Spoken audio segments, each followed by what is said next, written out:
Morning everyone.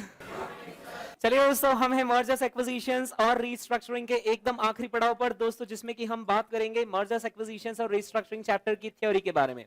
दोस्तों, CA final के SFM के पेपर में रफली 16 टू 20 मार्क्स की थ्योरी पूछी जाती है।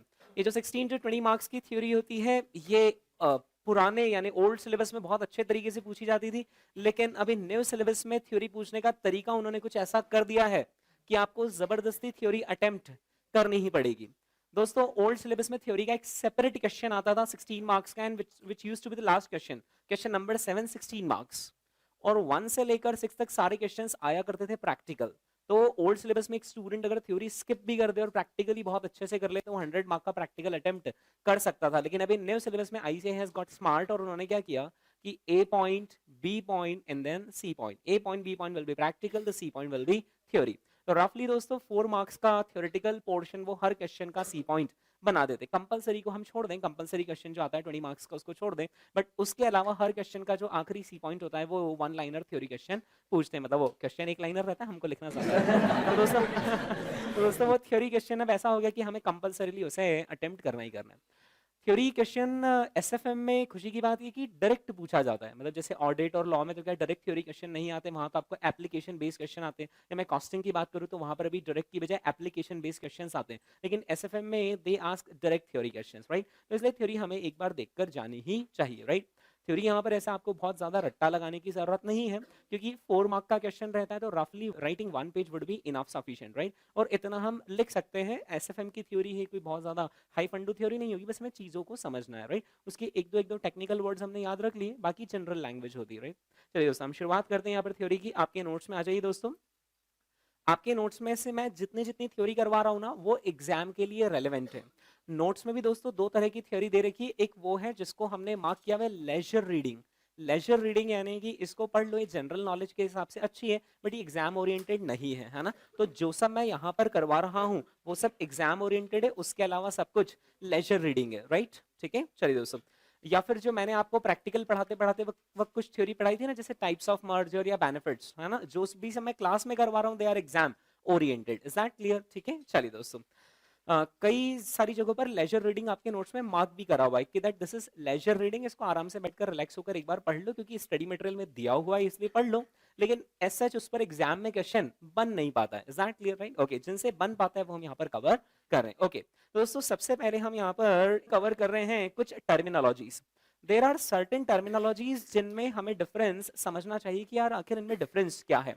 हम मर्जर्स बोलते हैं, हम एक्विजिशन बोलते हैं, हम टेक ओवर बोलते हैं, हम रिकंस्ट्रक्शन बोलते हैं। आखिर इन सारी टर्म्स में डिफरेंस क्या है? मतलब मर्जर एग्जैक्टली क्या होता है, एक्विजिशन एग्जैक्टली क्या होता है, टेक ओवर एग्जैक्टली क्या होता है, रिकंस्ट्रक्शन एग्जैक्टली क्या होता है, ये दोस्तों हम समझते हैं, राइट। सबसे पहली टर्मिनोलॉजी है दोस्तों एक्विजिशन। ओके, एक्विजिशन का मीनिंग समझेंगे दोस्तों कि आखिर एक्विजिशन क्या होता है। एक्विजिशन का मतलब होता है कि एक कंपनी ने जब दूसरी कंपनी को अक्वायर किया, है ना, तो दोनों की लीगल एग्जिस्टेंस बनी हुई है, यानी दोनों कंपनीज लीगली एग्जिस्ट करती है, राइट। यानी ऐसा नहीं हुआ कि टारगेट कंपनी को डिसॉल्व कर दिया गया और उसकी सारी एसेट्स लायबिलिटीज लाकर हमारी मेन कंपनी में मर्ज कर ली गई, ऐसा नहीं हुआ, राइट। तो एक्विजिशन में बेसिकली क्या होता है, acquirer acquires the shares of the target company but still target company retains its existence, उसका legally एक separate entity बना हुआ रहता है। There is an example in front of you, Walmart and Flipkart। आपको सबको पता है कि Walmart has acquired Flipkart, right? है ना। Walmart और Flipkart का मर्जर हुआ या एक्विजिशन हुआ? एक्विजिशन। Walmart और Flipkart का मर्जर नहीं, Walmart has acquired Flipkart, right? जैसे ही acquire किया Walmart ने, क्या Flipkart की वेबसाइट का नाम बदल दिया गया? नहीं, राइट। तो वो सारी उसकी लीगल एग्जिस्टेंस वो अपने आप में एक सेपरेट लीगल एंटिटी है। What simply happened is Walmart has acquired the shares of the Flipkart। जो उनके ओनर थे उन्होंने उनसे शेयर्स परचेज कर लिए, राइट। तो एक्विजिशन में क्या होता है, दोनों कंपनीज का लीगल एग्जिस्टेंस बना हुआ रहता है, right. Unlike in case of merger, दोस्तों मर्जर के केस में देखना क्या होता है, merger actually means fusion of two companies. दो कंपनीज आपस में मिल जाती है, राइट। फिर ऐसा करने से हो सकता है या तो दोनों ही सेपरेट लीगल एंटिटी अपनी डिसॉल्व कर दें और एक थर्ड कंपनी बना लें, या फिर हो सकता है कि टारगेट कंपनी का जो स्टेटस है वो डिसॉल्व हो जाए और वो किसके अंदर जाकर मर्ज हो जाए, अक्वायरर के अंदर। यानी इस ट्रांजैक्शन के एंड में अल्टीमेटली कोई ना कोई कंपनी तो डिसॉल्व होती ही होती है, एग्जैक्टली। जैसे कि फॉर एग्जांपल दोस्तों, एग्जांपल आपकी आंखों के सामने है, वोडाफोन एंड आइडिया, राइट। अब दोस्तों आज की तारीख में आइडिया सेल्यूलर लिमिटेड नाम की कोई सेपरेट लीगल एंटिटी नहीं है, है ना। पहले जब आइडिया अलग कंपनी हुआ करता था तो आइडिया कंपनी का नाम था आइडिया सेल्यूलर लिमिटेड, राइट। लेकिन अब आइडिया सेल्यूलर नहीं रहा, वोडाफोन और आइडिया एक्चुअली मर्ज हो गया और अब नई कंपनी का नाम है वोडाफोन आइडिया लिमिटेड, राइट। तो ये दोनों कंपनीज का क्या हुआ, मर्जर हुआ, क्योंकि अब उनकी सेपरेट एंटिटीज नहीं है, अब वो मर्ज होकर एक कंबाइंड एंटिटी के फॉर्म में हमें दिख रहे हैं, राइट। ओके, तो मर्जर के केस में दोनों डिसॉल्व हो जाते हैं और मर्ज हो जाते हैं, या एटलीस्ट टारगेट तो डिसॉल्व होता ही होता है, वो अक्वायरर में जाकर मर्ज हो जाता है, right. That is called as merger. Then third terminology is reconstruction. दोस्तों रिकंस्ट्रक्शन दो तरह के होते हैं, एक होता है इंटरनल रिकंस्ट्रक्शन और एक होता है ना एक्सटर्नल रिकंस्ट्रक्शन, राइट। जो हमने वहां पर पढ़ा था प्रैक्टिकल पोर्शन में reconstruction, that was internal reconstruction, right. Internal reconstruction में क्या होता है कि कंपनी चेंज होती है, कंपनी वही रहती है, कंपनी वही रहती, बस वो अपनी लाइबिलिटी से कुछ कॉम्प्रोमाइज करवाती है और वो उधर एसेट्स को राइट ऑफ करती है, पी&एल अकाउंट के डेबिट बैलेंसेस को राइट ऑफ करती है, अपनी बैलेंस शीट बेसिकली वो cleaning process is called as internal reconstruction, right. External reconstruction में दोस्तों देखना क्या होता है, एक्सटर्नल रिकंस्ट्रक्शन में कंपनी की हालत तो वही रहती है जो इंटरनल रिकंस्ट्रक्शन करने से पहले रहती है, यानी हालत खराब रहती है, एसेट्स जो हैं वो अपनी वैल्यू लूज कर चुकी बहुत सब्सटेंशियली, लाइबिलिटी सर पर है। अब इस कंपनीज का इसी स्टेटस में कंटिन्यू कर पाना बहुत डिफिकल्ट है, मतलब ये कंपनी ज़्यादा दिन चल नहीं पाएगी अगर इसी स्टेटस में रहती है, राइट। तो कंपनी में नई जान फूकने के लिए वो बेसिकली क्या करते हैं, एक नई एंटिटी क्रिएट करते हैं। वो जो नई एंटिटी रहती है उसका नाम similar to the prior entity होता है, ताकि एटलीस्ट कुछ उसका जो गुडविल, जो उसका मार्केट में प्रोडक्ट बना हुआ है वो चलता रहे, राइट। आप ऐसा तो नहीं सोच रहे हो कि कंपनी को इतना नुकसान कर रही है उसकी गुडविल, क्या नुकसान वाली वाली कंपनीज की भी गुडविल होती है यार।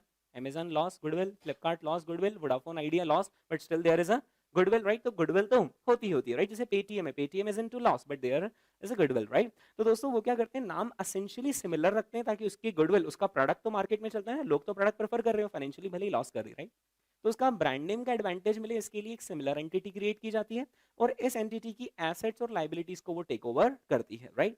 अगेन वो जो लाइबिलिटीज और एसेट्स टेक ओवर करेगी वो हेयर कट करके टेक ओवर करेगी, का मतलब है कि वो पूरी लाइबिलिटीज अज्यूम नहीं करते हैं, वो पार्शियल उनके साथ कॉम्प्रोमाइज करवाते हैं, सेटलमेंट करते हैं कि आपको 50% ही आपका पैसा मिलेगा एंड सो ऑन, राइट। सो एक एंटिटी की एसेट्स और लाइबिलिटी जब दूसरे एंटिटी को दी जाती है that is called as external reconstruction. हो वही रहा है, इंटरनल रिकंस्ट्रक्शन में वहीं की वहीं बैलेंस शीट क्लीन हो जाती है, एक्सटर्नल रिकंस्ट्रक्शन में वो दूसरी कंपनी के नाम से जाते हैं और बैलेंस शीट की क्लीनिंग प्रोसेस होती है, राइट। पर दोस्तों इसके बाद there is one more thing which is called as take over, right. यहाँ पर दोस्तों जो बड़ी मछली है छोटी मछली के पीछे पड़ गई है ना। और यहाँ पर अक्विजिशन और टेक ओवर में डिफरेंस समझिएगा। जब फ्रेंडली हो, जब बातें कैसी हो, फ्रेंडली हो, यानी कि अक्वायरर टारगेट दोनों साथ मिल बैठकर अच्छे से बातचीत कर रहे हैं अक्विजिशन के लिए and so on, right, they are called as acquisitions. लेकिन यही दोस्तों अगर सामने वाला होस्टाइल टेक ओवर कर रहा है, होस्टाइल एक्विजिशन कर रहा है, होस्टाइल एक्विजिशन कर रहा है का मतलब है कि टारगेट की इच्छा है, टारगेट की इच्छा नहीं है, टारगेट की इच्छा नहीं है, लेकिन अक्वायरर फिर भी जबरदस्ती उस कंपनी को अक्वायर करना चाहता है, तो that is called as take over. So take over का दोस्तों बेसिकली मीनिंग क्या हुआ, take over means unfriendly acquisition, right. So acquisitions are usually friendly, है ना, लेकिन जब वो अनफ्रेंडली हो जाए, राइट, जबरदस्ती हम किसी को अपना बनाना चाहें, that is called as take over, right. Okay, तो दोस्तों ये होता है टेक ओवर। अब दोस्तों हमारे सिलेबस में जो थ्योरी है ना उसमें मेनली उन्होंने टेक ओवर की ही बात की हुई है। टेक ओवर में दोस्तों हमें यहाँ पर दो चीजें समझनी है। लेट अस से कि हम हैं अक्वायरर, है ना, और हमारी कंपनी किसी को टेक ओवर करना चाहती, हमारी कंपनी किसी को टेक ओवर करना चाहती, मतलब बातें फ्रेंडली हो रही है, अनफ्रेंडली बातें हो रही, अनफ्रेंडली बातें हो रही, राइट। लेकिन हमें उस कंपनी को ये इन के इन प्रकार इन किसी भी तरीके से हमें उस कंपनी को टेक ओवर करना है, हमें उसे अपना बनाना है, राइट। तो दोस्तों यहाँ पर कुछ टेक ओवर की स्ट्रेटजीज हमें लगानी पड़ेगी, राइट, क्योंकि सामने वाली कंपनी की तो इच्छा नहीं, तो अब हमें कुछ यहाँ पर तिकड़म लगानी पड़ेगी, स्ट्रेटजीज लगानी पड़ेगी। वो क्या स्ट्रेटजीज होती हैं दोस्तों, हम देखते हैं take over strategies, right. Okay, तो दोस्तों टेक ओवर की स्ट्रेटजीज में सबसे पहली स्ट्रेटजी होती है स्ट्रीट स्वीप। सबसे पहली स्ट्रेटजी होती है स्ट्रीट स्वीप, है ना। समझते हैं हम यहाँ पर स्ट्रीट स्वीप का मतलब क्या है। स्ट्रीट स्वीप का मतलब होता है दोस्तों, हम देखना क्या करेंगे, जो टारगेट कंपनी है ना, हम सबसे पहले तो शेयर मार्केट में, ओपन मार्केट में, खुले बाजार में जाकर उसके शेयर्स साफ करना शुरू करेंगे। स्ट्रीट स्वीप, उसके शेयर्स हम सोरना शुरू करेंगे, बाजार से इकट्ठे करते जाओ, उसके शेयर्स इकट्ठे करते जाओ, परचेस करते जाओ, राइट। ओके, जब हम बाजार से अच्छे खासे नंबर ऑफ शेयर्स उठा लेंगे, मान लो आपने 15, 20, 23% ऐसी आपने कुछ शेयर होल्डिंग कर ली, राइट? ओके, तो अब देखा जाए तो कंपनी काफी कुछ आपके कब्जे में आ चुकी, because you have acquired a large number of shares in that company. अब आप जाकर कंपनी से बोलोगे कि देखो आपके इतने परसेंट शेयर तो हमने खरीद ही लिए हैं, अब आप बची हुई कंपनी भी हमें हैंड ओवर कर दें, क्योंकि इतने शेयर्स हमारे पास आ गए हैं। अगर आप सीधे सीधे शेयर्स हैंड ओवर नहीं करते हैं तो फिर हमें ओपन ऑफर लाना पड़ेगा। Do you know what is open offer? Open offer का मतलब देखना क्या होता है। लेट अस से कि रिलायंस इंडस्ट्रीज के मैंने शेयर्स खरीद रखे, है ना? मैंने रिलायंस इंडस्ट्रीज के शेयर्स खरीद रखे मुकेश भाई के टैलेंट को देखकर, यार आज तक जिस बिजनेस में हाथ डाले उन्होंने उधर सोना ही निकला है। तो मुकेश भाई को देखकर मैंने क्या करा, रिलायंस इंडस्ट्रीज के शेयर्स खरीद लिए, because I have trust on their management, right? Okay, अभी क्या होता है कि कोई दूसरी फॉरेन की कंपनी आती है जो कि रिलायंस के शेयर्स खरीदना चालू करती है, राइट? उसके पास फॉरेन कंपनी का खूब सारा पैसा, उसने रिलायंस के शेयर्स ओपन मार्केट से खरीदना शुरू कर दी, just like a general shareholder, जैसे हम कर सकते हैं वैसे उन्होंने खरीदना लार्ज क्वांटिटी में खरीदना शुरू कर दिया, है ना? अब ऐसे केस में क्या होगा, मैं तो हूं माइनॉरिटी शेयर होल्डर, है ना? अगर वो बंदा शेयर खरीदता ही जाएगा और उसकी शेयर होल्डिंग का परसेंटेज बढ़ा लेगा, तो ultimately Mukesh Ambani ji he will lose his control, और उनके हाथ में आ जाएगा बोर्ड ऑफ डायरेक्टर्स का कंट्रोल, क्योंकि वो तो सब शेयर होल्डिंग से ही चलता है। और as a minority share holder मेरे साथ तो धोखा हुआ है, क्योंकि मैंने क्या देखकर शेयर खरीदा था और पीछे से मैनेजमेंट बदल गया। तो दोस्तों फिर सेबी कहता है कि अगर कोई अक्वायरर किसी पर्टिकुलर कंपनी के एक सर्टेन परसेंटेज शेयर्स खरीद ले, तो फिर उसके बाद वो ओपन मार्केट से नहीं खरीद सकता, उसको पब्लिकली आकर पहले ओपन ऑफर लॉन्च करना पड़ेगा, विच मींस जितने भी माइनॉरिटी शेयर होल्डर्स हो उनको एक ऑप्शन देना पड़ेगा कि मैं इस कंपनी को टेक ओवर करने की इच्छा रखता हूं। अगर आपको ये चेंज ऑफ मैनेजमेंट पसंद नहीं है, simple tender your shares to me. और ये जो ओपन ऑफर लाया जाता है ये ऑब्वियसली एग्जिस्टिंग मार्केट प्राइस से ज्यादा पर ही लाया जाता है, तो एक छोटे इन्वेस्टर को क्या एग्जिट ऑप्शन मिल जाता है if he does not agree to the change of management, right? तो दोस्तों स्ट्रीट स्वीप में वो क्या होगा, वो कंपनी पहले ही बाजार से बहुत सारे शेयर्स खरीद लेगी, लेकिन एक पॉइंट पर आकर ओपन ऑफर ट्रिगर हो जाता है कि अब आप शेयर्स नहीं खरीद सकते हो बाजार से, अब आपको सेबी की गाइडलाइन के हिसाब से ओपन ऑफर लॉन्च करना पड़ेगा, सभी को आपको बताना पड़ेगा, डिस्क्लोज करना पड़ेगा अपना इंटेंशन, राइट? ये कंपनी क्या करेगी, इसे तो टेक ओवर करना है, ये पहले ही बहुत सारे शेयर्स खरीद लेगी उस लिमिट से ठीक नीचे, और आप जाकर मुकेश अंबानी जी के सामने नेगोशिएशन टेबल पर बैठेंगे, देखो see we have acquired this many shares of your company, या तो आप अपने शेयर्स चुपचाप हमारे हवाले कर दो, और नहीं तो फिर अब हम बाजार में जाकर ओपन ऑफर लॉन्च कर देंगे, और ओपन ऑफर लॉन्च करेंगे तो और इन्वेस्टर्स हमें शेयर्स दे देंगे, बिकॉज हम ओपन ऑफर जो एग्जिस्टिंग प्राइस है उससे ज्यादा पर लॉन्च करेंगे, राइट? अल्टीमेटली अगर ऐसा हुआ तो हमारे पास तो शेयर्स शेयर बाजार से ही आ जाएंगे काफी सारे इन्वेस्टर्स के, and you will lose the management of the company and you will be in bad position. चुपचाप अपने शेयर्स हमारे हवाले कर दो। This is one of the take over strategy which is called as street sweep. पहले तो बाजार का सारा शेयर्स इकट्ठा कर लो, और उसके बाद जाकर हम ओपन ऑफर का किसे कहें, मैनेजमेंट को कहें, ठीक है? देखिए दोस्तों क्या लिखा हुआ है यहाँ पर, acquiring company accumulates larger number of shares in target before making an open offer. Is that clear? ठीक है, ओके। दोस्तों इसके बाद एक और स्ट्रेटजी होती है which is called as bear hug. दोस्तों ये मतलब ये वो वाला नहीं है ना, ये वो अच्छा वाला नहीं है, this is bear hug. Bear hug मतलब ये वो वाला है गुड वन, या फिर ये वो डरावना वाला है? ये डरावना वाला, राइट? बेयर है, और वो अब आपको पता है क्या धमकी दे रहा है कि मैं आपको आकर, तो दोस्तों यहाँ पर बेयर हक का मतलब होता है कि जो अक्वायरर कंपनी है ना, वो ओपन ऑफर नहीं लॉन्च करती, बट ओपन ऑफर की धमकी दे देती है कि हम आपकी कंपनी के शेयर्स के लिए बाजार में जाकर ओपन ऑफर लॉन्च कर देंगे। ऐसे केस में शेयर्स हमें आपके मिलने की बजाय लोगों के हमें शेयर्स मिल जाएंगे, और ultimately you will become minority share holder in your own company. चुपचाप अपने शेयर्स हमारे हवाले कर दो, राइट? तो बेयर हग में और दोस्तों स्ट्रीट स्वीप में क्या डिफरेंस हुआ? स्ट्रीट स्वीप में पहले ही वो बहुत सारे शेयर्स इकट्ठे कर लेते हैं और फिर जाकर ओपन ऑफर की बात रखते हैं, और यहाँ पर वो पहले बहुत सारे शेयर्स इकट्ठे नहीं करते, पहले धमकी देते हैं, क्योंकि अक्वायरर को भी लगता है कि कहीं ऐसा नहीं हो कि मैं बहुत सारे शेयर्स खरीद लूं और उसके बाद फंस जाऊं।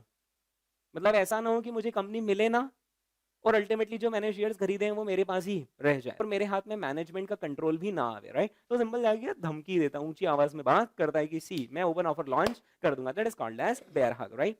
देखिए दोस्तों यहाँ पर क्या लिखा हुआ है, acquirer threatens to make an open offer, hence board of target agrees to a settlement with the acquirer. अभी दोस्तों ऐसा का ऐसा ही L&T इन्फोटेक ने किया था एक पर्टिकुलर कंपनी के लिए, जिसके हाँ माइंड ट्री। तो L&T इन्फोटेक ने एक माइंड ट्री नाम की कंपनी है, उसके उन्होंने क्या करा, ओपन मार्केट से बहुत सारे शेयर्स खरीदने शुरू कर दी, उन्होंने उनकी परसेंटेज शेयर होल्डिंग बढ़ा ली, which means they were actually trying to take over the company, right. और फिर उसके बाद जाकर उन्होंने उनको थ्रेटन किया कि now we are going to launch an open offer, या तो आप अपने शेयर्स हमें हैंड ओवर कर दो, और नहीं तो फिर हम बाजार में जाकर ओपन ऑफर लॉन्च कर देंगे, ठीक है। ओके, आप ये तो नहीं सोच रहे हैं कि सर ओपन ऑफर लॉन्च करना है तो कर दे, वैसे भी हम तो प्रमोटर्स ऑफ द कंपनी, तो हमारे पास तो 50-60% शेयर होल्डिंग होगी ही सही, तो वो 40% भी खरीद लेगा तो भी मेजॉरिटी नहीं। मुकेश अंबानी जी की शेयर होल्डिंग 50-51% नहीं है, उससे कम है। और ऐसे बहुत सारे प्रमोटर्स हैं जिनकी शेयर होल्डिंग परसेंटेज 50% से ज़्यादा नहीं बल्कि 50% से। जैसे फॉर एग्जांपल इन्फोसिस, इन्फोसिस के प्रमोटर्स के पास कोई 50-60% शेयर्स, नारायण मूर्ति जी के पास, नंदन नीलेकानी जी के पास कोई 50-60% शेयर्स नहीं है। उनकी सबकी शेयर होल्डिंग मिला लो तो रफली 20% के आसपास आती है। तो ऐसी कंपनीज में प्रमोटर्स के पास जब शेयर्स कम होते हैं तो जाकर ऐसी टेक्टिक्स लगाई जाती है। अगर प्रमोटर के पास ही 60% है तो आप उसको क्या धमकाओगे? अगर आपने स्ट्रीट स्वीप कर अगर आपने स्ट्रीट स्वीप कर भी लिया और 10-15% शेयर अक्वायर भी कर ले तो प्रमोटर क्या कहेगा? और खरीद लो बाजार से, जितने खरीदने ले आओ open offer, right, I have got 60%। But बहुत सारी कंपनीज में क्या होता है, प्रमोटर्स की शेयर होल्डिंग 50% से कम होती है। और ये तो एक्चुअली हमारी इंडियन कंपनीज है जिसमें फिर भी प्रमोटर के पास ज्यादा शेयर होल्डिंग होती है। जो फॉरेन कंपनीज होती है ना, for example American companies, they are professionally manage companies जहां पर प्रमोटर के पास इतनी शेयर होल्डिंग ही नहीं होती। Promoters actually hold 5-10% share holding in a company, बाकी सारा इंस्टीट्यूशनल इन्वेस्टर्स के पास होता है, राइट। तो दोस्तों कई बार प्रमोटर की शेयर होल्डिंग 50 से नीचे होती है, वहां पर ही ये स्ट्रेटेजीज लगाई जा सकती है। एग्जैक्टली राइट, हम उन्हीं को जाकर धमका सकते, चमका सकते हैं। ओके दोस्तों, दो स्ट्रेटेजी यहाँ पर हमने कौन सी सीखी, एक तो स्ट्रीट स्वीप और दूसरा क्या, बेयर हग, राइट। फिर इसके बाद दोस्तों तीसरी स्ट्रेटेजी होती है क्या, स्ट्रेटेजिक अलायंस। देखा, सामने वाला आपको अक्वायर करने आ रहा है ना। ओके, यहाँ पर सिंपल ना, टारगेट कंपनी क्या ऑफर कर सकती है, यार सी यार मत करो आप हमको acquirer, we don't want to work under anybody, let us enter into a strategic alliance, let us enter into a partnership, right, ताकि बात बराबरी की हो जाए, राइट। तो दोस्तों यहाँ पर अक्वायरर कंपनी ना टारगेट कंपनी को अक्वायर करने की बजाय क्या कर देते हैं, ये लोग पार्टनरशिप ऑफर कर लेते हैं कि हम दोनों एक साथ काम करेंगे। फॉर एग्जांपल एल&टी इन्फोटेक अगर माइंड ट्री सॉल्यूशंस को अक्वायर करना चाहता है तो एल&टी इन्फोटेक को कुछ फायदा दिख रहा होगा।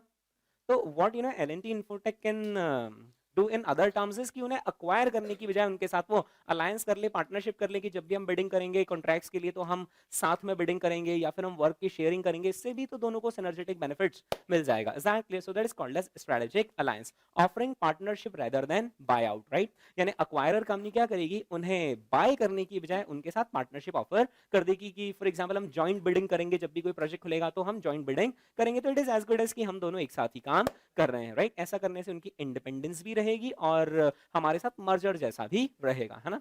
जायज सी बात है, यहाँ पर अक्वायरर क्या करेगा, वो कुछ हद तक कंट्रोल करना चाहेगा टारगेट कंपनी के डिसीजंस को, क्योंकि जब वो पार्टनरशिप है तो दोनों मिल बैठकर चीजों को डिसाइड करेंगे, right. That is strategic alliance could be yet another take over strategy, right. फिर दोस्तों इसके बाद एक और खतरनाक स्ट्रेटेजी होती है जिसका नाम क्या है, ब्रांड पावर, है। मैं समझाता हूँ आपको ब्रांड पावर का मीनिंग क्या है। Let's say there is a company called as Tata Coffee Limited, है ना। टाटा कॉफी लिमिटेड नाम की कंपनी है, जो लेट्स से हमारे इंडिया की एक और company which is called as Cafe Coffee Day, ना, कुछ समय पहले आपने सुना होगा इस कंपनी के बारे में। दोस्तों कैफे कॉफी डे नाम की company let's say Tata coffee cafe Coffee day को अक्वायर करना चाहती है। सीसीडी के बहुत सारे आउटलेट्स हैं, है ना, अक्रॉस इंडिया। तो दोस्तों टाटा कॉफी अगर ऑफर रखती किसको, कैफे कॉफी डे को, है ना। कैफे कॉफी डे अगर इस ऑफर को रिजेक्ट करता है तो देखना टाटा कॉफी क्या कर सकती है। टाटा कॉफी एक्चुअली एक दूसरी company called as Starbucks, Tata coffee बताइए क्या करेगा, स्टारबक्स के पास जाएगा, स्टारबक्स को कहेगा कि आपका अमेरिका में बहुत अच्छा चलता है और आप भी वही करते हो जो कैफे कॉफी डे करता है। स्टारबक्स और कैफे कॉफी डे दोनों का बिजनेस मॉडल सेम है, तो let us get into partnership with each other. हम टाटा कॉफी, हमें इंडियन बिजनेस का पूरा नॉलेज है, आप स्टारबक्स हैं, आपका भी अच्छा खासा ब्रांड नेम है, हम आपका ब्रांड नेम यूज करेंगे और हम इंडिया में आउटलेट्स ओपन करेंगे, राइट। इंडिया में हम आउटलेट्स चलाएंगे जिसमें आपकी और हमारी पार्टनरशिप रहेगी। ऐसा करके दोस्तों हम किसकी बैंड बजा रहे, सीसीडी की बैंड बजा रहे, बिकॉज हम तो उनके हेड ऑन बिल्कुल डायरेक्ट कॉम्पिटिटर हो गए, राइट। ऐसा करने से क्या होगा, सीसीडी की पोजीशन कमजोर होती जाएगी and it will become a weak company, it might slip into losses, जिससे कि उनके शेयर्स की वैल्यूज कम हो जाएगी, उनके सर पर लायबिलिटीज भारी पड़ेगी। ऐसा करने से हमने क्या करा, सामने वाली कंपनी को कमजोर कर दिया, राइट। किसी दूसरे का ब्रांड लाकर हमने सामने वाली कंपनी को कमजोर कर लिया और अब हम जाकर उनके दरवाजे पर खड़े होंगे और कहेंगे hand over your company to us, क्योंकि आप सारी वैल्यू ऑलरेडी लूज कर चुके हो, right? So this is yet another strategy कि हम किसी ब्रांड के साथ टैप कर लें, सामने वाले की बैंड बजाकर उसको वीक कर लें और फिर उसके बाद उस कंपनी को हम टेक ओवर कर लें। Is that clear, right? तो दोस्तों that is called as what, brand power, है ना? ये सारी मैंने आपको क्या सिखाई है, टेक ओवर की स्ट्रैटेजीज। टेक ओवर की स्ट्रैटेजीज हम किसकी नजरों से देख रहे थे, टारगेट या अक्वायरर की नजरों से? अक्वायरर की। अक्वायरर आखिर क्या क्या चाल चल सकता है किसको अक्वायर करने के लिए, टारगेट। पहला क्या बोला, स्ट्रीट स्वीप, दूसरा क्या बोला, बेयर हक, तीसरा बोला मैंने स्ट्रेटेजिक अलायंस, और चौथा हुआ brand power. Is that clear? ठीक है, ओके। ठीक है, इस पे जैसे 4 मार्क्स का क्वेश्चन आ सकता है कि what are the various take over strategies, right? 4 take over strategies, 4 marks. Strategies, नाम और उसके बारे में 2-2 3-3 लाइन जो आपके नोट्स में प्रिंटेड है। Is that clear? ठीक है, ओके। दोस्तों ये तो हमने सोचा अक्वायरर की नजरों से, है ना? अब मान लो कि अगर हम चार्टर्ड अकाउंटेंट हुए किसके, टारगेट के, जिसमें सामने वाला हमारे ऊपर आकर स्ट्रेटेजीज लगा रहा है कि वो आकर स्ट्रीट स्वीप कर रहा है, वो आकर ब्रांड पावर दिखा रहा है, वो आकर लड़े से बेयर हक के हमें धमकी दे रहे हैं, सो ऑन, राइट? तो अब हम यहाँ पर दोस्तों क्या देख रहे हैं, डिफेंसिव टैक्टिक्स देख रहे हैं, राइट? डिफेंसिव टैक्टिक्स दोस्तों हम किसकी नजरों से देखेंगे, टारगेट की नजरों से, कि अगर हम टारगेट है तो हम अपने आप को कैसे बचा सकते हैं, राइट? कोई सामने वाला अगर हमारे साथ जबरदस्ती कर रहा है, वो जबरदस्ती हमें अपना बनाना चाह रहा है, तो आखिर हम कैसे कैसे बच सकते हैं? तो दोस्तों यहाँ पर डिफेंसिव टैक्टिक्स अब हम देखना चाह रहे हैं, है ना?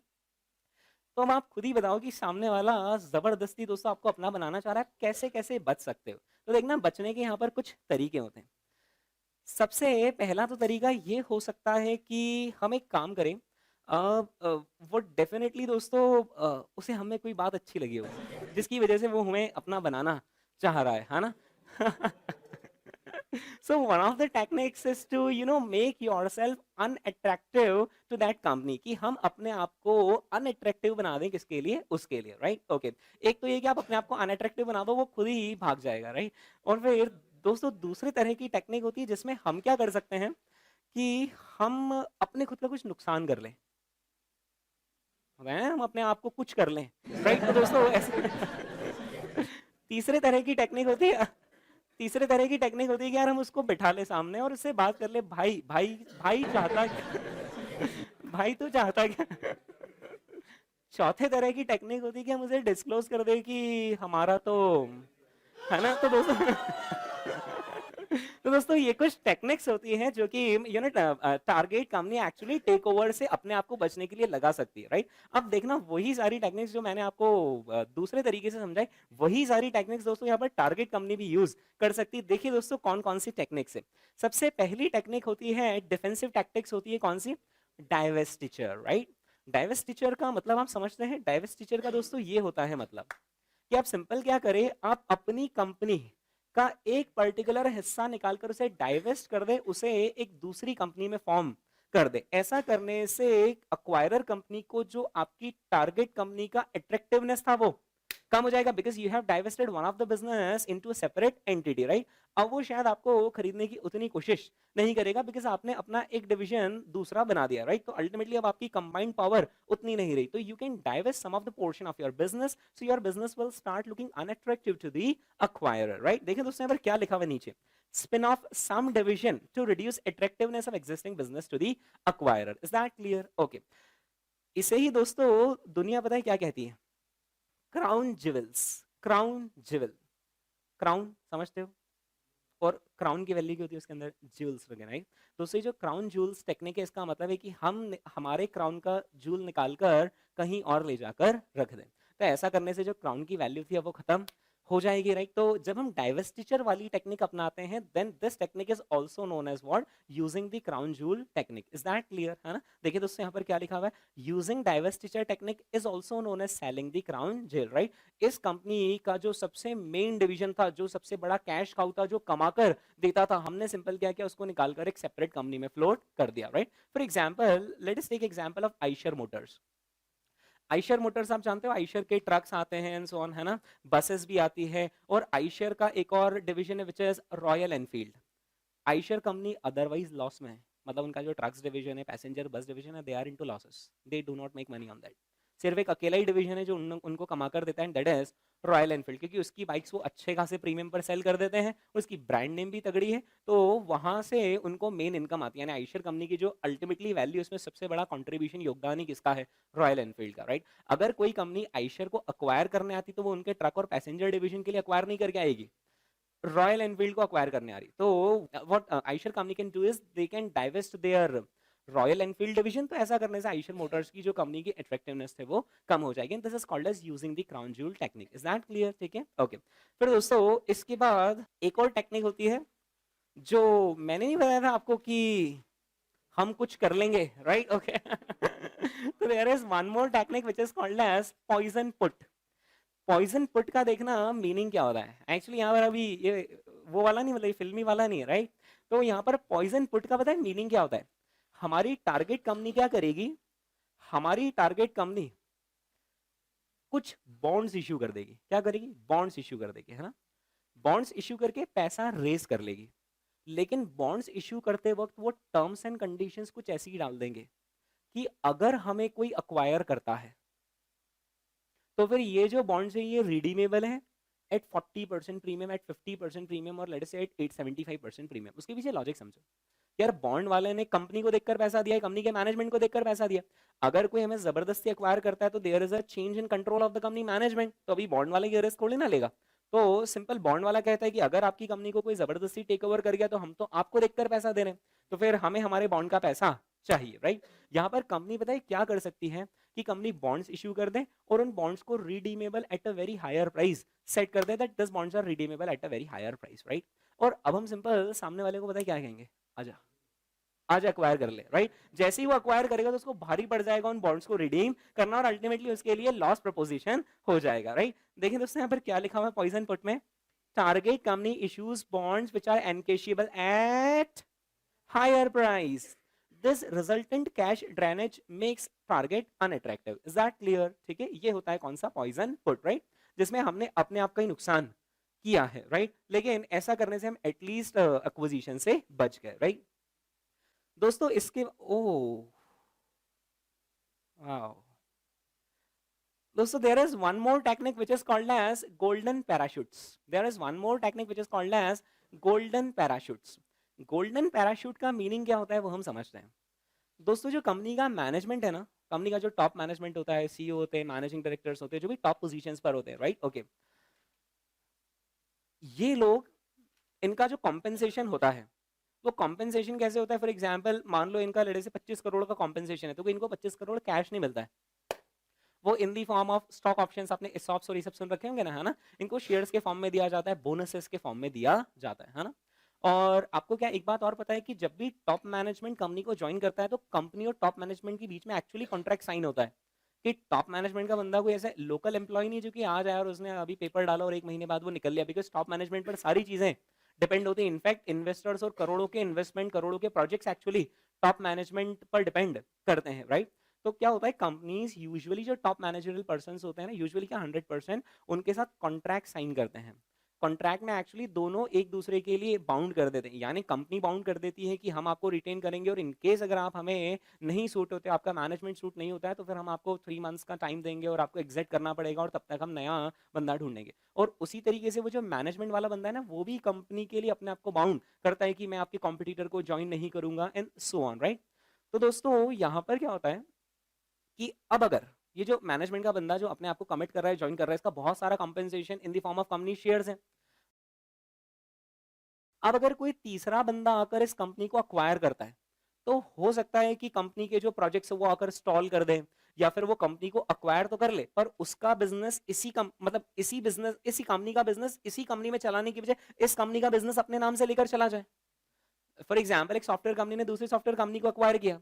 अब ये जो अक्वायरर कंपनी बताए क्या कर सकती है, इस टारगेट कंपनी के जो क्लाइंट्स है उनको उठाकर अक्वायरर में ले जा सकती है। ऐसा करने से इस पूरे बिजनेस की बैंड बच गई और इसके जो शेयर्स थे वो अल्टीमेटली वैल्यूलेस हो जाएंगे। अक्वायरर को तो फायदा मिल गया, इधर वैल्यूलेस हो गए पर उधर वैल्यू बढ़ गई, लेकिन ये जो मैनेजमेंट का बंदा है इसका तो नुकसान हो गया। तो ऐसे केसेस में दोस्तों टारगेट कंपनी क्या करती है, जो मैनेजमेंट, जो मैनेजरल पर्सोनल होते हैं उनको हेफ्टी कॉम्पेंसेशन प्रोवाइड करती है कि in case if change in control takes place then you will be given hefty compensation. हम आपको 150 करोड़, हम आपको 200 करोड़ का कॉम्पेंसेशन देंगे। This is called as golden parachutes technique. हमने क्या किया, मैनेजमेंट को सेफ लैंडिंग के लिए कि आपके ऊपर कोई आंच नहीं आएगी, आपको सेफ लैंडिंग मिलेगी, आपको 200 करोड़ का कॉम्पेंसेशन मिलेगा। Somebody acquires our company. अब हम पता है क्या बोलेंगे उस एक्वायरर कंपनी को, आजा कर ले एक्वायर, देश को 200 करोड़ रुपए, राइट? तो दोस्तों this is one of the defensive tactics जिसमें कि हम मैनेजमेंट को कंपनसेशन अलाउ करेंगे अगर कोई हमें अक्वायर करता है। तो this is called as golden parachute. See what is written over here, offer hefty compensation to managers if they get ousted due to takeover, right? अगर मैनेजमेंट को बाहर किया गया तो फिर उनको hefty compensation देना पड़ेगा, right? This is called as golden parachute technique, ठीक है? फिर इसके बाद दोस्तों एक और टेक्निक होती है which is called as green mail.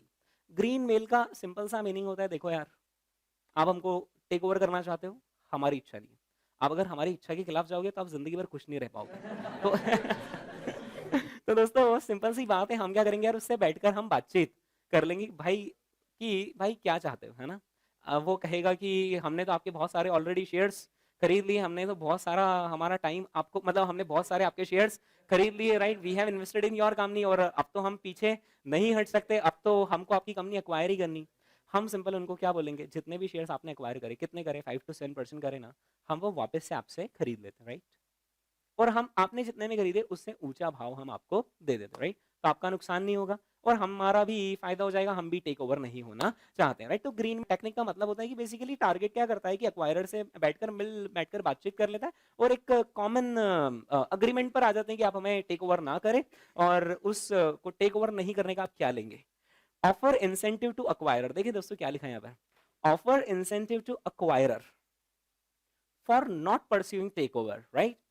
Example, target company may buy back own shares from acquirer at a higher price. Is that clear? This is called as green mail technique, right? मतलब green symbol है, green symbol यानी कि आपको पता है शांति का प्रतीक, शांति का प्रतीक है, राइट? यहाँ पर सिंपल सी बात होती है, ग्रीन मेल यानी कि बातचीत यहाँ पर हो जाती है कि हम बातचीत कर लेते हैं और आप क्या लोगे, आप टेक ओवर नहीं करने का, that is called as green mail, ठीक है? Okay, okay, there are two more techniques called as white knight and white squire. Okay,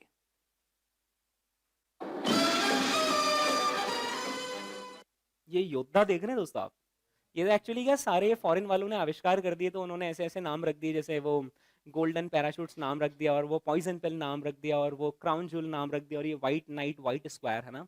अगर यही टेक्निक दोस्तों ये सारी अगर हम इंडिया वाले निकालते तो इसका नाम रखते हैं हम बाहुबली टेक्निक, योद्धा टेक्निक।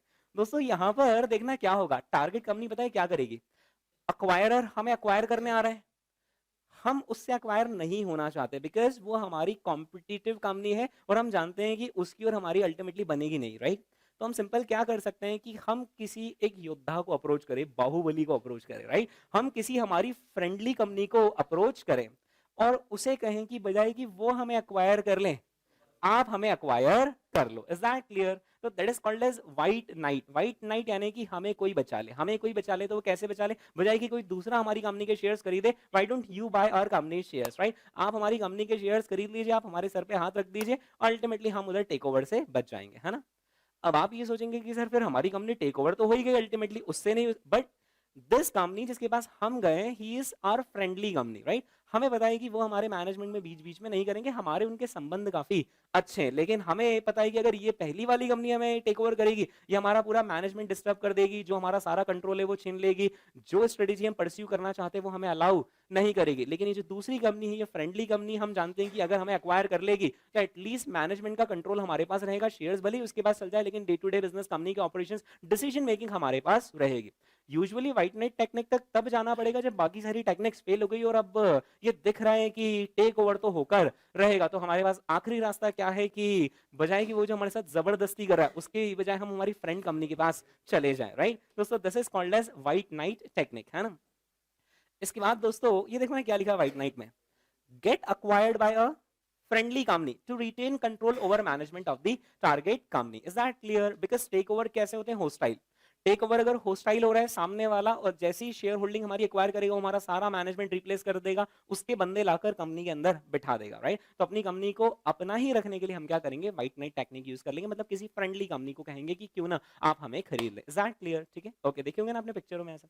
दोस्तों इसके बाद एक और टेक्निक होती है which is called as what, white square technique.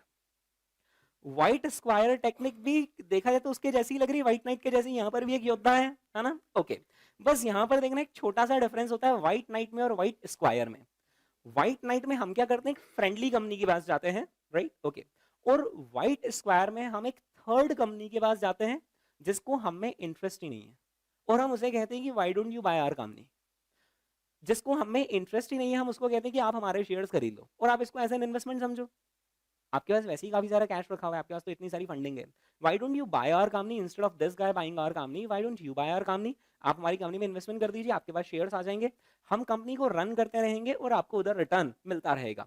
हमारा इसमें क्या मोटिव है कि हमारा अल्टीमेटली वापस से मैनेजमेंट हमारे पास ही रहेगा, और हमें पता है कि ये जो थर्ड कंपनी इसको हमें कोई दिलचस्पी नहीं है, तो अल्टीमेटली दोस्तों मैनेजमेंट में आकर बीच बीच में नहीं करेगा। Is that clear? So white knight और व्हाइट स्क्वायर एक जैसी टेक्निक्स है। व्हाइट नाइट में हम क्या करते हैं, हमारी दोस्त कंपनी के पास जाते हैं, और व्हाइट स्क्वायर में हम एक अजनबी कंपनी के पास जाते हैं। Is that clear? ठीक है, देखें दोस्तों यहाँ पर क्या लिखा हुआ है, sell out shares to company not interested in take over, right? Consequently, target company's management retains its control over the company. Is that clear? हमारा मैनेजमेंट का कंट्रोल हमारे पास रहता है। ओके, इसके बाद दोस्तों नेक्स्ट टेक्निक होती है पैकमैन डिफेंस। ये पैकमैन आपने सुना हुआ है क्या? हाँ, पैकमैन आपने सुना है क्या? पैकमैन पैकमैन एक गेम होता है शायद। ओके दोस्तों, पैकमैन डिफेंस का मीनिंग समझना क्या होता है ना, ये गेम अगर आपने खेला होगा तो आपको बहुत अच्छे से समझ में आया होगा, है ना? एक बात बताओ यार, हम इसमें ये जो येलो वाला बंदा है हमें, पीछे जो चार बंदे घूम रहे चार कलर के वो हमें बताओ। जैसे हम दोस्तों येलो वाले है ना, और हमको सारे पॉइंट्स खाने रहते, और ये चार बंदे हमारे पीछे लगते। आपको बताओगे जैसे ये बंदे हमको टच कर देते हैं, हम गेम हार जाते हैं, हम आउट हो जाते हैं, राइट? ओके, इस बीच क्या होता है कि हम ये देख रहे हैं आप, अभी तक वो हमारे पीछे आ रहे थे, हाँ, ये शक्ति आ गई अपने पास, अब आओ आओ। ओके, तो दोस्तों पैकमैन डिफेंस का मीनिंग पता है क्या होता है? पैकमैन डिफेंस का मीनिंग होता है कि वो हमें एक्वायर करने आया। पैकमैन डिफेंस का मीनिंग होता है वो हमें एक्वायर करने आया, हमने कुछ ऐसी स्ट्रेटेजी लगाई कि वो खुद ही टारगेट बन बैठा। That is called as Pacman defence. पहले वो हमारे पीछे आ रहा था, अब हम उसके पीछे जा रहे। That is called as Pacman defence. दोस्तों जो पैकमैन डिफेंस होती है एक बहुत अच्छी टेक्निक होती है, जैसे वॉर स्ट्रेटेजीज में ये काम में आती है ना। मैं वॉर में बेसिकली क्या रहता है कि अगर दुश्मन ने आपके कहीं एक फ्रंट पर हमला किया है, तो आपके पास दो तरीके होते हैं, या तो आप अपने आप को डिफेंड करें उस फ्रंट पर, और दूसरा तरीका होता है कि आप दूसरे फ्रंट से उसके ऊपर हमला कर दें। ऐसा करने से क्या होगा, दूसरे फ्रंट से हमने हमला कर दिया, तो अब उसको अपना दूसरा फ्रंट बचाने में समय लगाना पड़ेगा, और वो हमारा पहला फ्रंट छोड़कर भाग जाएगा, राइट? तो that is called as what? Pacman defence. Pacman defence का मतलब होता है कि वो हम पर अटैक कर रहा है, इधर से हमने उस पर अटैक कर दिया, राइट? मैं आपको बताता हूँ, मैंने खुद ने भी एक बार ना पर्सनली मुझे इस चीज का काम पड़ गया था, पर्सनली ऐसे ये टीचिंग में क्या हुआ था बताऊं क्या? एक्चुअली क्या होता है, मतलब पुरानी बात है, लगभग 4-5 साल पहले की बात है। हाँ, हम मतलब मैं भी एसएफएम पढ़ाता था, और नाम तो देखो लेना सही नहीं रहता, राइट? तो एक और है जो कि एसएफएम पढ़ाते, राइट?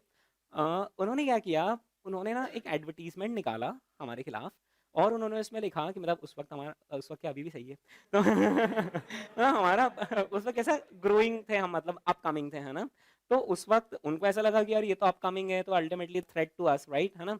तो उन लोगों ने क्या करा, उन लोगों ने कहा यार अब इसको कैसा नीचा दिखाया, राइट? तो उन लोगों ने क्या करा, उन्होंने हमारे नोट्स लिए, और उसमें को नोट्स को स्क्रीनिंग करके उन्होंने देखा यार ये क्या क्या नहीं पढ़ाते हैं, है ना, कि यार ये क्या क्या छोड़ देते हैं, राइट? तो ये जाकर हम बाजार में बताएंगे कि देखो ये क्या आपको ऐसा पढ़ाते। तो व्हाट दे डिड इज, मतलब ये प्रैक्टिकली एक्चुअली ऐसा हुआ है। तो उन्होंने क्या करा, उन्होंने एक एडवर्टीजमेंट निकाला जिसमें उन्होंने लिखा कि डज योर सो कॉल्ड, मतलब हमारा नाम तो नहीं लिख सकते, लेकिन हम वो इशारा बिल्कुल उन्होंने कर दिया कि हम इनकी बात कर रहे हैं। Does your so called famous SFM faculty, does he teaches this topic to you? और वो एडवर्टीजमेंट फिर अल्टीमेटली हमारे पास आया 2 दिन बाद। हमने कहा ये क्या कर रहे हैं, जबकि वो हमसे बड़े थे, हम तो मतलब उस वक्त वैसे नहीं थे, है ना? तो हमने कुछ भी नहीं करा, एक्शन कुछ भी नहीं लिया, राइट? हमने कहा ठीक है, इट्स ओके। 2 दिन बाद फिर से सेकंड पोस्टर निकाला, does your so called SFM faculty, और इस बार दूसरा टॉपिक लिख दिया कि does he teaches you that. अब हमने कहा अब तो रोकना ही पड़ेगा, क्योंकि ये तो बिना बात ही ऐसा कर रहे हैं ना। अब यहाँ पर दोस्तों 2 टेक्निक्स होती है, या तो अब आप उनके सवालों का जवाब दे कि देखो see this topic is covered in this particular area and so on, हम इसको बताते हैं, राइट? या तो ऐसा है ना, that is defending yourself, right? उसकी वजह से ज्यादा बेहतर स्ट्रेटेजी पता है क्या होती? फोड़ दो ईट। वेरी गुड यार, ईट का जवाब पत्थर से।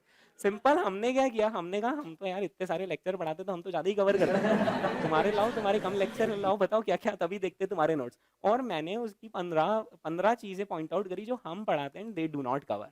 और फिर उसके बाद हमने तीसरा एडवर्टीजमेंट निकाला, 2 उन्होंने निकाले, थर्ड अपना ईट का जवाब पत्थर से। हमने कहा does your so called faculty, और सेम लैंग्वेज ये टीच करते क्या, उसके बाद इनके एडवर्टीजमेंट पोस्टर आने बंद हो गए बिकॉज वो समझ गए कि यार अब हम इनके ऊपर कीचड़ उछालेंगे, ये लोग हमारे ऊपर करेंगे, अल्टीमेटली कोई मतलब नहीं, right? That is called as what? Pacman defence. वो आपको अक्वायर करने आया, इधर से आपने उसके ऊपर बिट डाल दी। Is that clear? ठीक है, ओके दोस्तों। इसके बाद नेक्स्ट टेक्निक क्या होती है?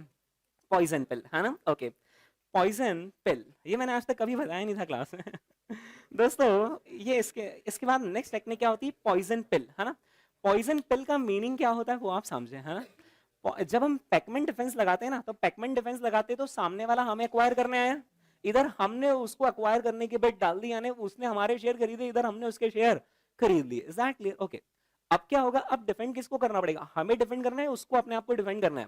अब उसको अपने आप को डिफेंड करना है, जब वो अपने आप को डिफेंड करने के लिए कुछ टैक्टिक्स लगाएगा तो this are called as poison pill, right? वो अपने आप को डिफेंड करने के लिए फॉर एग्जांपल क्या टेक्निक्स लगा सकता है कि वो अब अपने कुछ बॉन्ड इश्यू कर दे, या वो गोल्डन पैराशूट्स इश्यू कर रहे हैं। तो ये सब किसके अंदर आते हैं? पॉइजन पिल के अंदर। पॉइजन पिल का मतलब होता है कि जब अक्वायरर टारगेट को अक्वायर करने आए और खुद ही टारगेट बनता हुआ नजर आए, फिर वो अपने आप को डिफेंड करने के लिए जो टेक्निक्स लगाए उसे दुनिया क्या कहती है? पॉइजन पिल। देखें दोस्तों क्या लिखा हुआ है? Tactic used by who? acquirer to make itself unattractive, यानी कि अब acquirer खुद अपने आप को कैसा बनाने जा रहा है? unattractive बनाने जा रहा है। फॉर एग्जाम्पल वो कैसे बना सकता है अपने आप को unattractive? by issuing substantial amount of convertible debentures। अच्छा ये समझते हो ये भी एक टेक्निक होती है।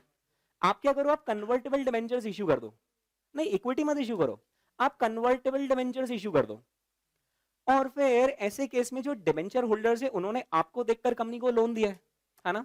ये डिबेंचर होल्डर्स क्या कर सकते हैं कि अगर हम इन्हें कहें कि आप अपने debentures at a later date convert कर लेना इनटू इक्विटी शेयर्स, तो ऐसा करने से जो अक्वायरर है अब उसका इक्विटी स्टेक हमारी कंपनी में डाइल्यूट हो जाएगा, कम हो जाएगा ना, बिकॉज और नंबर ऑफ इक्विटी शेयर्स बाजार में आ जाएंगे। सो this is one of the defensive techniques, issuing convertible debentures, right? Issuing convertible debentures में क्या होगा? उसने तो हमारी इक्विटी एक्वायर कर ली, लेकिन इधर हमने कन्वर्टेबल डिबेंचर्स इशू करके अल्टीमेटली जो पोटेंशियल इक्विटी है वो बढ़ा दी, तो ऐसा करने से उसका ultimately percentage equity share holding हमारी कंपनी में कम हो जाएगा। This is one of the techniques. Is that clear? ठीक है, ओके दोस्तों ये थी सारी की सारी डिफेंसिव टैक्टिक्स, है ना? एक बार हम शुरू से बिना देखे रिकॉल कर लें यार कौन कौन सी थी डिफेंसिव टेक्टिक्स। जब हम नाम बोलेंगे तो हमें उसका काम भी याद आना चाहिए कि यार डिफेंसिव टेक्टिक में ये था, राइट? सबसे पहली थी डाइवेस्टिचर। डाइवेस्टिचर मतलब अपनी कंपनी की किसी पर्टिकुलर डिवीजन को डाइवेस्ट करना इनटू, फ्लोट करना into separate company, right? This technique is also known as crown jewel, right? Okay, फिर इसके बाद दोस्तों थर्ड टेक्निक थी पॉइजन पिल, है ना? पॉइजन पुट, पॉइजन पुट, हाँ हाँ ये ध्यान रखना यार, दोनों है ना? तो दोस्तों पॉइजन पुट में बेसिकली क्या होता है कि for example we issue the bonds and this are encashable at a higher price, तो ultimately it makes target company unattractive to the acquirer, right? और एक और क्या थी? वो गोल्डन पैराशूट्स। अपने आप को अनअट्रैक्टिव बनाने की दो टेक्निक, या तो पॉइजन पुट कर लो या फिर golden parachutes. Golden parachute means offering hefty compensation to the management in case of change in control, right? Okay, फिर दोस्तों उसके बाद green mail. Green mail, green mail मतलब यार शांति से प्यार मोहब्बत से बैठकर बातचीत कर लो, आपने हमारे शेयर खरीद लिए, कोई बात नहीं, चुपचाप आप हमें शेयर दे दो, हम आपको थोड़ा सा ऊपर दे देंगे, दैट्स इट। और फिर इसके बाद कभी भी इधर मत देखना, right? That is called as green mail, है ना? फिर इसके बाद दो कौन सी थी?